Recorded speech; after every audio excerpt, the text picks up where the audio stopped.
What if I told you that wealth doesn't collapse only because of bad decisions, but sometimes because it is not protected? What if success, profit, and growth, when left without spiritual coverage, actually become vulnerable territory? Long-lasting wealth is rarely accidental. Across nations, cultures, and generations, the wealthy understand a powerful principle most people overlook, which is, what is not covered is vulnerable. Let's turn to the book of Matthew and discover why it is important to entrust all our resources to God's authority. In Matthew 8:28-32, Scripture tells us that after crossing the sea, Jesus came to the region of the Gadarenes. This was not a peaceful place. In fact, it was avoided and feared by most people. Here, two demon-possessed men met Jesus. These men were exceedingly violent and were coming out of the tombs, hence no one dared to pass that way.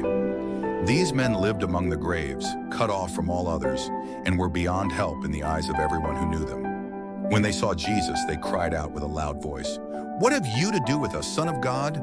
Have you come here to torment us before the appointed time?" Even before Jesus spoke, the demons recognized him as the Son of God. At some distance, a large herd of pigs was feeding. The demons begged him, saying, "If you cast us out, send us into the herd of pigs." Jesus said to them only one word, "Go." At his command, the demons came out of the men and entered the pigs. Subsequently, the whole herd rushed down the steep bank into the sea and perished in the waters. Where there had been chaos, there was now silence. The men who had once terrorized the region were no longer bound. The herdsmen who were taking care of the pigs fled and went into the city, telling everything that had happened, including what had become of the demon-possessed men. Then the whole city came out to meet Jesus. And when they saw him, they asked him to depart from their region.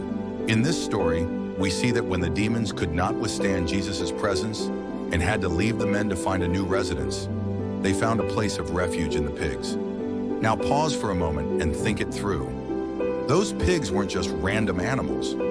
They were someone's livelihood, someone's assets, someone's investment, someone's business, savings, and financial security wrapped up in livestock. But the Bible tells us that the demons entered the pigs, and the whole herd rushed down the steep bank into the sea and perished in the waters. But here's a question worth reflecting on. Would you think the demons would have found the pigs a suitable and sure place of refuge if their owner had placed them under God's lordship? Would you think that Jesus would permit the demons to enter the pigs if their owner had entrusted them into God's hands? Scripture doesn't give us an explicit answer to these questions. However, Scripture does allow us to say this: where God's authority is fully established, the enemy has no legal or lasting place to settle. Building a financial altar does not guarantee that loss will never come, but it does declare who rules when pressure arrives. When your finances are submitted to God, the enemy may attack, but he cannot take residence. When we entrust our endeavors to God and acknowledge Him in all our ways, we place our resources under divine coverage. In today's age, we don't build altars of stones, but we do build spiritual altars of coverage.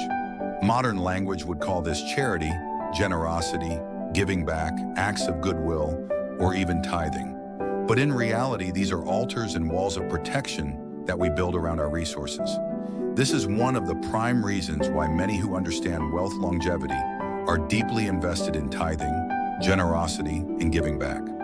Here is a question for you. Are your resources placed under God's authority? Do you have spiritual coverage all around your finances? Remember, what is not covered is vulnerable.